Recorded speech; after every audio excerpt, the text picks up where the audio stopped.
Démarrer la course à pied n'est pas anodin. Quand vous n'avez pas couru depuis 6 mois ou tout simplement jamais couru, si vous allez trop vite ou trop fort dans votre entraînement, vous pouvez facilement vous blesser ou vous faire mal. Et c'est ce que j'entends souvent chez mes patients qui viennent me voir en me disant « Je viens de me mettre à la course à pied et je me suis blessé, ce n'est donc pas fait pour moi ». Dommage car la plupart du temps, je constate que c'est plutôt la mise en place de l'entraînement et non la course à pied elle-même qui pose problème. Je vous propose donc dans cette vidéo les clés fondamentales pour démarrer la course à pied progressivement en évitant de vous blesser. C'est parti!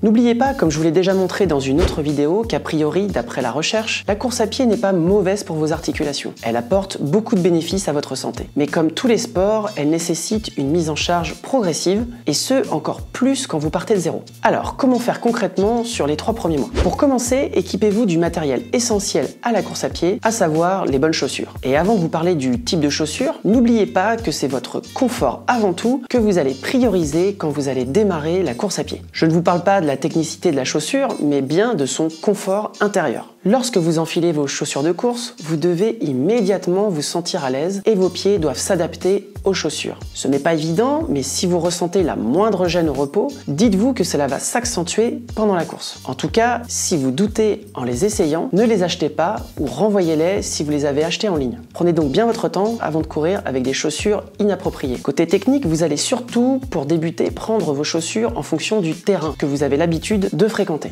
Si vous courez plutôt en ville sur sol dur, prenez une paire de chaussures de running. Si vous courez plutôt sur des sentiers ou en nature, prenez plutôt des chaussures de trail. Si vous faites un peu des deux, sachez qu'il existe des chaussures mixtes permettant d'allier les deux. Pour vous aider dans votre choix, je vous mets une petite liste non exhaustive d'exemples de modèles de chaussures classés par catégorie de terrain et d'amorti. D'ailleurs, pour l'amorti de la chaussure, sachez qu'il n'y a pas de profil idéal de chaussure pour un débutant. Si ce n'est qu'il faut comprendre que les impacts sur le pied à chaque foulée sont nettement plus faibles à basse vitesse pour un coureur débutant en comparaison avec un coureur aguerri qui court plus vite. Donc ne cherchez pas absolument le maximum d'amorti quand vous débutez. En résumé, retenez les conseils que je vous ai donnés sur le confort. C'est le plus important pour garder le plaisir en démarrant, persévérer dans votre nouvelle pratique de la course à pied. Maintenant que vous êtes équipé, voyons comment vous lancer. Sur les premières semaines et en fonction de votre ressenti, vous allez alterner marche et course à pied. Vous pouvez sur les premières sorties faire 1 minute de marche puis 1 minute de course à pied. Au fur et à mesure, vous réduirez les moments de marche pour faire une sortie complète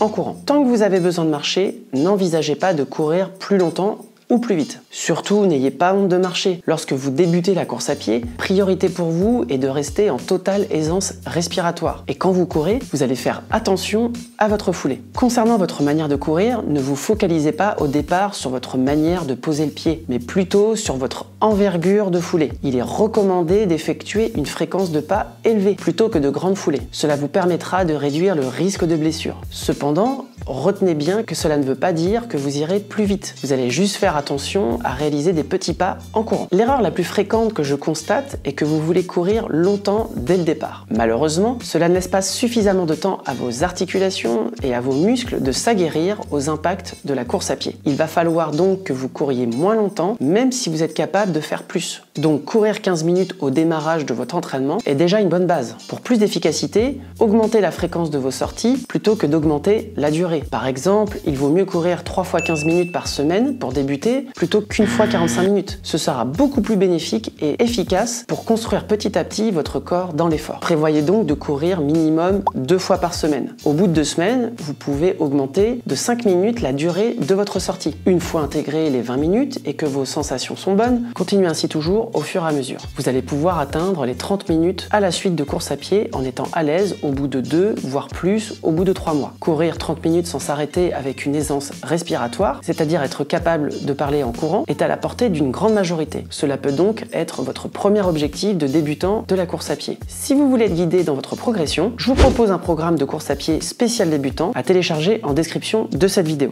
Et maintenant que vous avez le rythme, voyons ensemble le type de terrain pour débuter votre entraînement de course à pied. Vos chances de développer une blessure sont réduites si vous ne répétez pas constamment les mêmes mouvements. Donc, si vous variez les surfaces, chemin, route, sentier, etc., vous allez varier vos mouvements et donc réduire les chances de vous blesser. De la même manière, je vous recommande pour vos débuts de plutôt courir sur le plat et d'éviter le dénivelé. En effet, courir sur du dénivelé nécessite que votre corps soit déjà bien aguerri à la course à pied. Vous pourrez ainsi envisager de courir en côte ou en descente après avoir été régulier pendant 3 mois. Nous avons vu ensemble le rythme et le terrain. Voyons désormais vos atouts pour augmenter les effets positifs de votre entraînement. Vous le constaterez par vous-même, courir n'est pas franchement une partie de plaisir quand on démarre. Et vous le verrez, même après un petit peu d'entraînement, cela peut être difficile. Alors, n'oubliez pas que vous pouvez toujours repasser par la marche sans vous prendre la tête. Dans tous les cas, si vous courez régulièrement, vous obtiendrez du résultat et vous finirez par prendre du plaisir grâce aux adaptations de votre corps. Si vous passez le cap des premières semaines, vous y arriverez et vous serez fier de vous.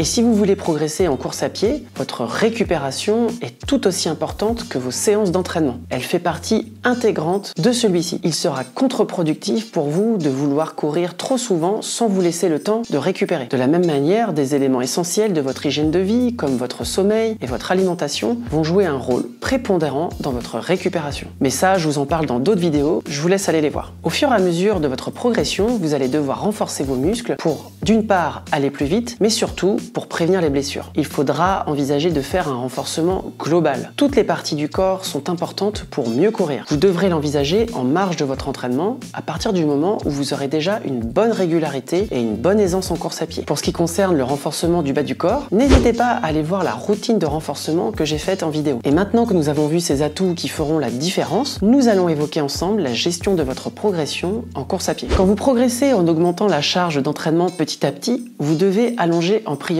le temps de votre sortie. Et ce, bien avant de penser à augmenter votre vitesse ou courir en dénivelé. Pensez à être bien à l'aise sur le temps que vous courez habituellement avant de vouloir passer au niveau supérieur. Et focalisez-vous plutôt sur le temps que sur la distance. Dites-vous, je vais courir 30 minutes et non, je vais courir 3 km. Cela enlève une certaine pression qui vous ferait aller au-delà de votre capacité. Votre but ne doit pas être d'aller plus vite à chaque sortie, mais plutôt d'augmenter progressivement votre temps de course en restant en totale aisance respiratoire. Si des douleurs apparaissent, ralentissez votre vitesse, réduisez l'intensité de votre entraînement ou reposez-vous quelques jours. D'ailleurs, quand vous avez une douleur modérée et que vous ne savez pas si vous pouvez courir, n'hésitez pas à vous tester en étant prudent. Vous ne devez pas dépasser 2 sur 10 en ressenti pendant votre sortie, le niveau 10 étant la pire douleur que vous puissiez imaginer. Après votre sortie, les tensions liées à l'effort de course à pied peuvent augmenter la douleur. Dans ce cas, la douleur doit revenir au niveau d'avant le lendemain de l'entraînement. Par la suite, vous ferez évoluer votre charge d'entraînement en fonction de l'évolution de votre douleur. L'objectif est de ne pas l'aggraver en courant. Donc si elle est modérée, inférieure ou égale à 2 sur 10 et non modifiée par la course à pied, vous pouvez a priori continuer à courir. Au moindre doute, bien évidemment, consultez votre médecin. Et retenez bien que la course à pied est plutôt bénéfique pour vos articulations à partir du moment où votre entraînement est progressif, modéré et adapté à votre condition. En d'autres termes, si vous pratiquez la course à pied en mode sport santé, vous aurez des bénéfices. Pour vous accompagner dans votre démarrage, n'hésitez pas à utiliser le programme de course à pied débutant à télécharger que je vous ai mis en description de cette vidéo. À très bientôt.